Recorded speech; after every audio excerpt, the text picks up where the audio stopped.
Les bidous? Hein? Banana. Stuart? Macareno? Banana!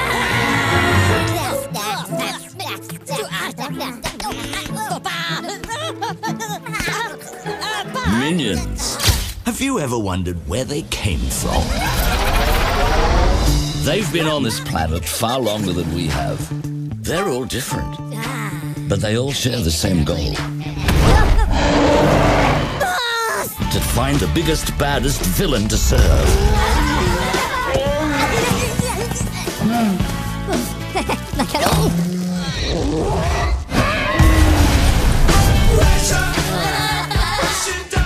Finding a master was easy.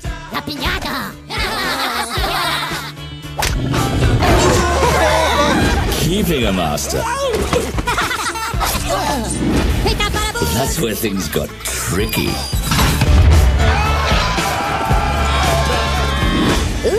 Nope, it wasn't easy for these guys.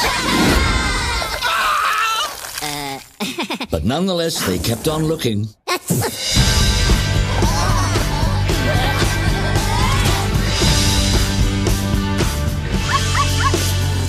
Oh, hello, papagena. Tu le bella con la papaya.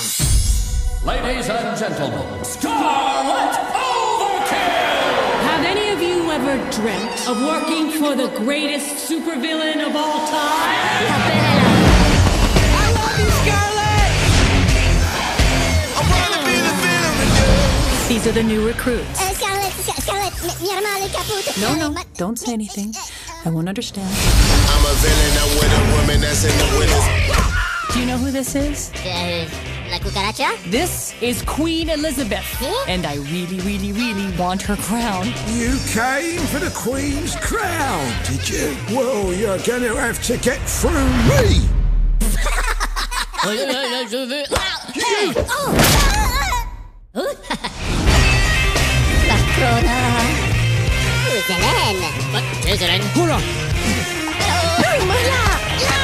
Gentlemen, do not steal ladies' crowns!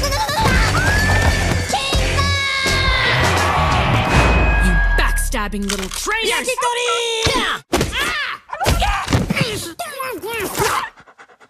Scarlet! Don't you Scarlet me. I wanna be the villain. I don't want you to take this the wrong way, but I hate you. This is torture.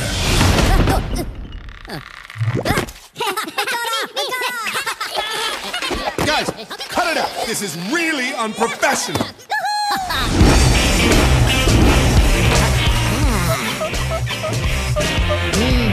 Mi bellas. What a weird trailer. The first half of it was stuff we've already seen, so I don't know why they decided to retread that.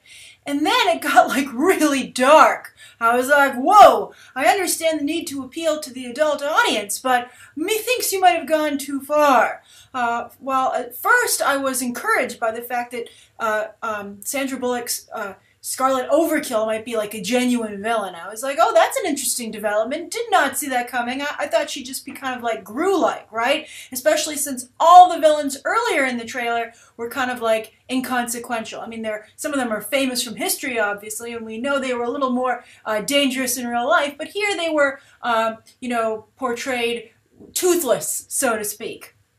So when they made Scarlet Overkill like turn actually kind of evil, I was like, oh, okay, I'm down with that.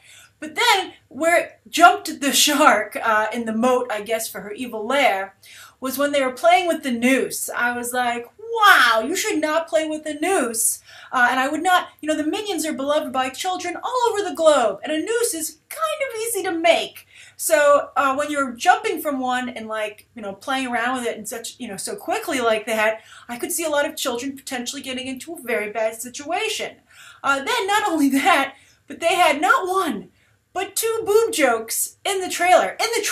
So who knows what's in the actual movie. They did have a butt joke too, for those of you who are butt people, you know, when he was going into the hot tub. But there was the t-shirt one where it was actually the 2 eyes for one of the minions, which I thought was somewhat amusing.